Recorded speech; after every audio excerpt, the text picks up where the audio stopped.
morning. This is an archeologie telt project, and for those who don't speak Dutch, it's to dig to give the past a future. That's the title of the project. Archeologie telt projects had three main objectives. I just want to tell you this because as an introduction to why the project was structured the way it is.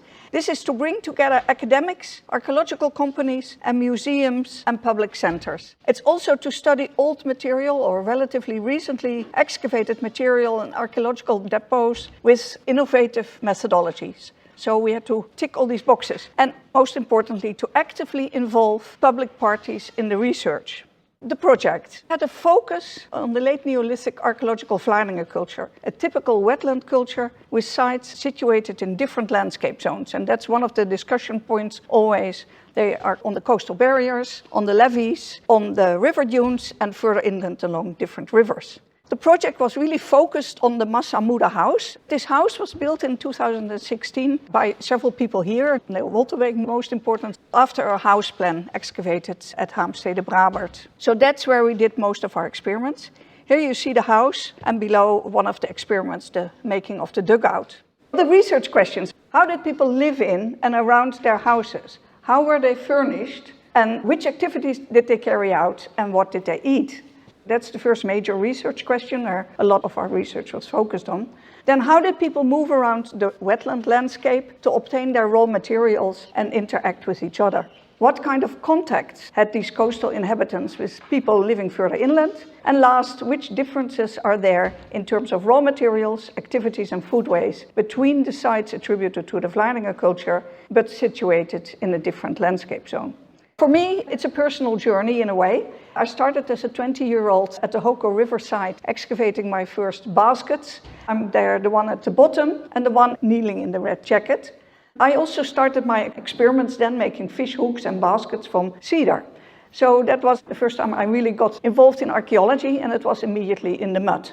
Then I studied in Groningen and was a student assistant for Renewal for a gigantic project about fishing gear, which unfortunately was never published, but it was really interesting and also involving a lot of wetland sites. And then, of course, came all the big projects, many of you were involved in as well. Hardingsveld, Brandwijk, Schipluiden and the North Holland Treasure Chest project of Hans Peters. These collaborations really basically formed the basis of our team, because quite a number of you, of the team members, I knew already for decades. So this is the crowd. I think we had a wonderful team, and I'm extremely grateful for all the fun we had, the interesting discussions. And well, we had it last night, we had a lot of fun to finish it. So different people, different academics, craftspeople, archaeological companies, museums, and Massa Muda, of course. So what did we use? We used quite a bit of archaeological science methods and experimental archaeology. Use-ware analysis, you will hear more about it. What kind of objects did they make and use?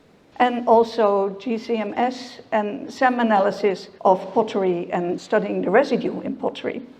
Well, what is our approach? For us, experimental archaeology was essential in this project to understand how objects work, how materials reacted, and to better understand, in the end, archaeological artifacts.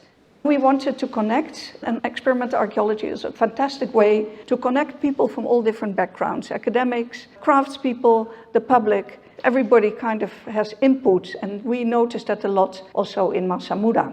We combine traditional research methods, but also laboratory-based archaeological science analysis, close collaborations also with experienced craftspeople to really test our preconceived ideas and get new ideas.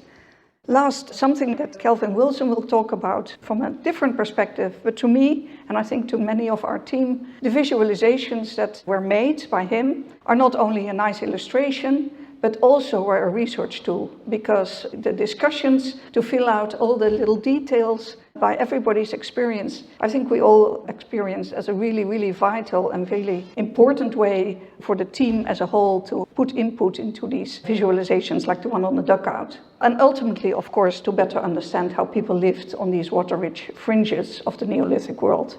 Here are some of the websites. The one on Putting Life will stop at the end of this year. But the others, the Exarch one, I think will continue for quite some time.